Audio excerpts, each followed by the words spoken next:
Hi friends, welcome to my very first video. I started bullet journaling in August of 2019. Most, if not all of my threads are geared towards mental health, so that's why I decided to create the one page of self-care a day YouTube channel. Here's a flip through of this week.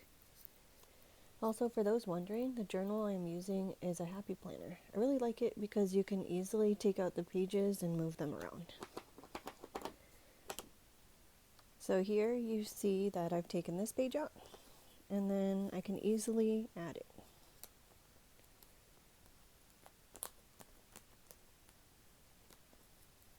Right, it's been reinserted.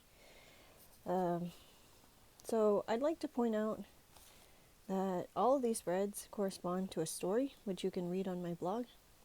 This is the cover page, and also the title of the YouTube channel, One Page of Self-Care a Day.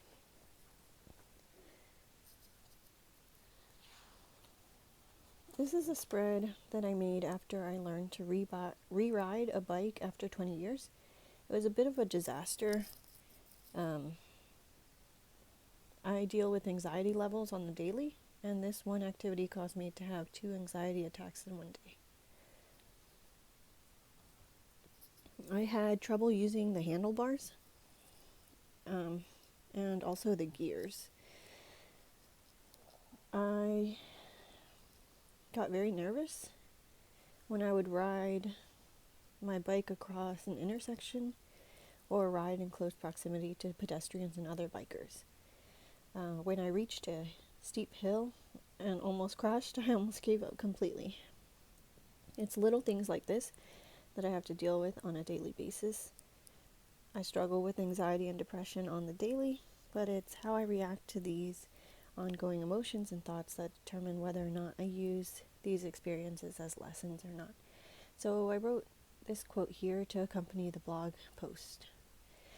I can't control every bump and crack in the road, nor can I always avoid them. I must be brave enough to keep pedaling through life, even though these obstacles may cause me to fail. I don't want to give up halfway through my journey, or I'll never reach my destination. And this spread here, I have affirmations for anxiety written here. I actually referred to these a lot in the month of April because April was not very kind to me. The job I work at actually ran out of hours, and so I was put on furlough. And then the same month, my state issued a lockdown.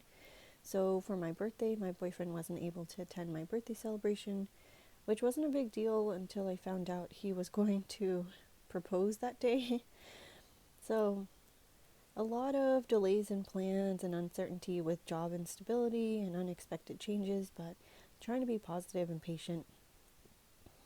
I'm trying to use fear as a motivator to create passive income.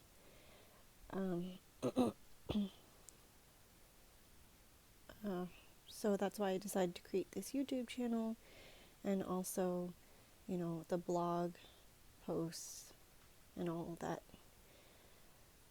I also am trying to pay off my credit cards ahead of time, so I won't have to pay, as much in the upcoming months. This gives me a slight sense of peace, knowing that, things are being taken care of to my best ability in this situation. So this spread is focusing on 3 types of self-care: my mental, physical, and emotional health. Here I have some examples. So I'm making sure to take care of myself by showering, petting an animal, journaling, listening to music and dancing, eating chocolate, staying hydrated, exercising, watching my favorite TV shows, getting some air, and calling a loved one.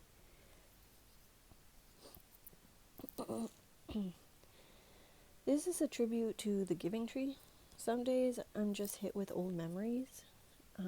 My old memories may not be happy ones, but they're mine.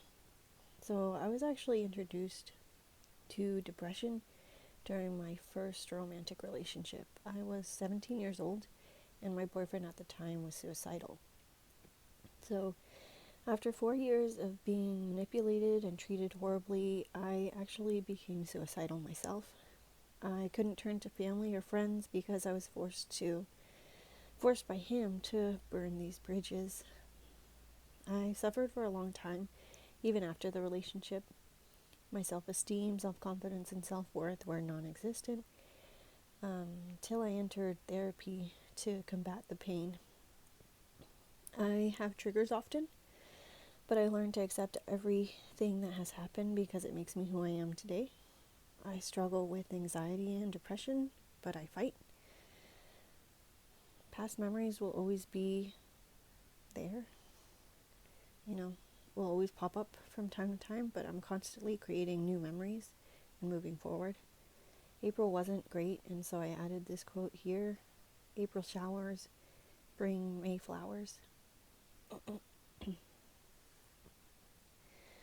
The next spread is a tribute to my mother and her incredible strength. She actually went through a similar situation where she was also in an abusive relationship with my biological father. Through it all, she never considered suicide because she had 2 daughters to raise, and so before I was diagnosed as clinically depressed, I was scared to tell her how much I was struggling because I felt ashamed and guilty.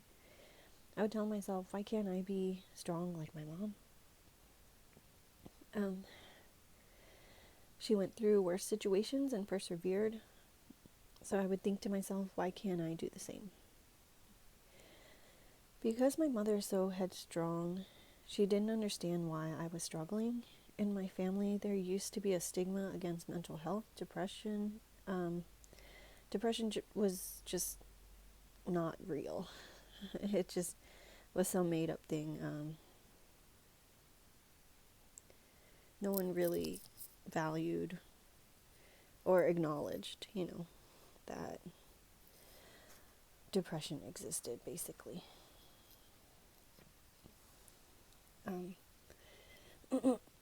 So it wasn't until I called the suicide hotline 2 days in a row that I finally went up to my mom and,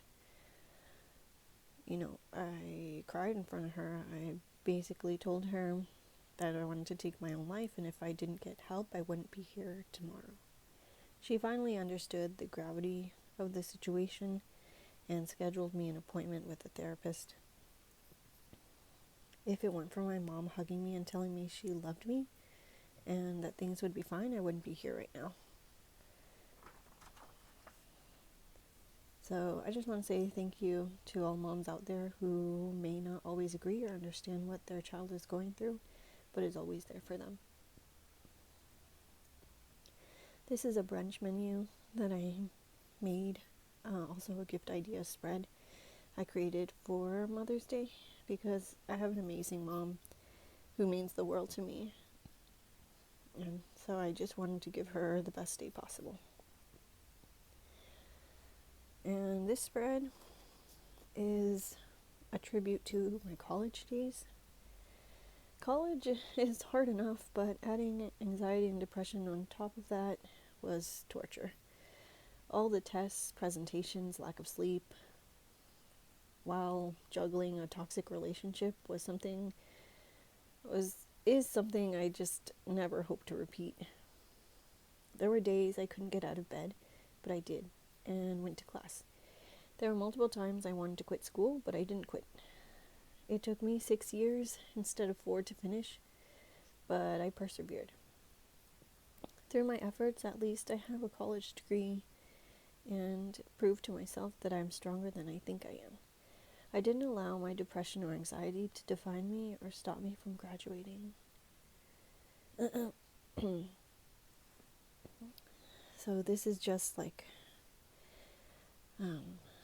a definitions page where I just put mental health terms.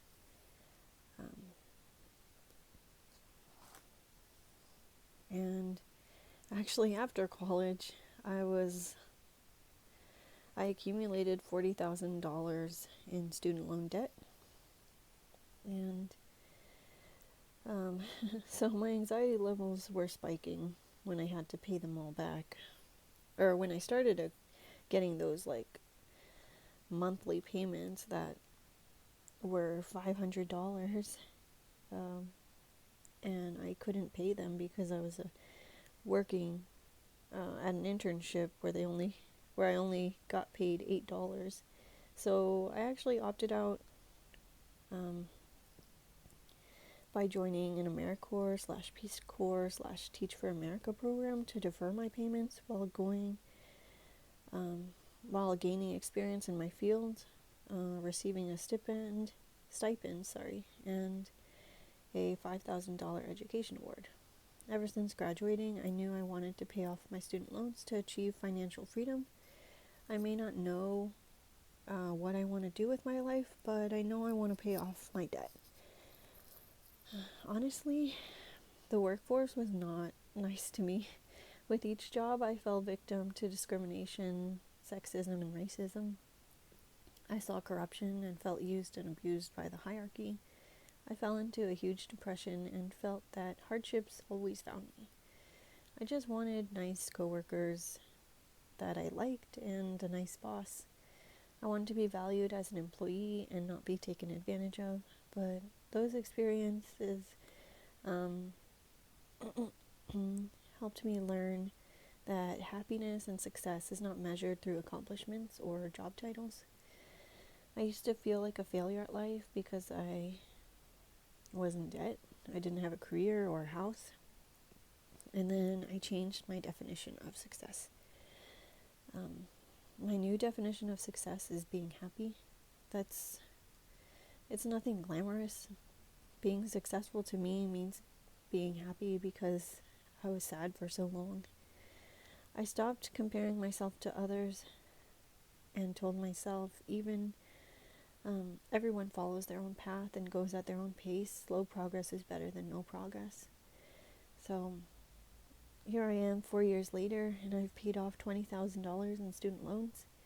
I'm happy, and I think that's worth celebrating.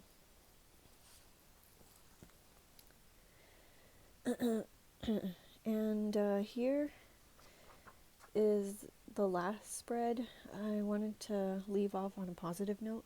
I'm happy to announce we've made it through April. April was long and stressful, so I'm hopeful for May. Each month I like to associate one word with each for that month. So the word jumping out at me for the month of May is growth. And so here's the cover page I made with the greenhouse and lots of greenery. To end this bullet journal flip through, I just wanted to share some quotes that are associated with the word growth. So I have 5 quotes for you guys. Number 1, when a flower doesn't bloom, you fix the environment in which the flower grows, not the flower. 2, if you focus on the hurt, you will continue to suffer, but if you focus on the lesson, you will continue to grow.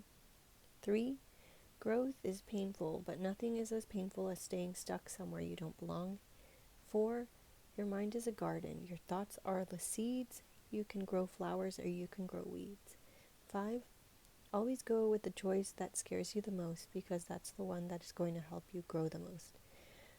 So I just want to say thanks for watching. I'm sorry if this bullet journal flip through had some heavy content, but I thought it was fitting that I started this YouTube channel in May because May is Mental Health Awareness Month. May your choices this month reflect your hopes, not your fears. Pun intended. Alright, thanks for watching again. Goodbye.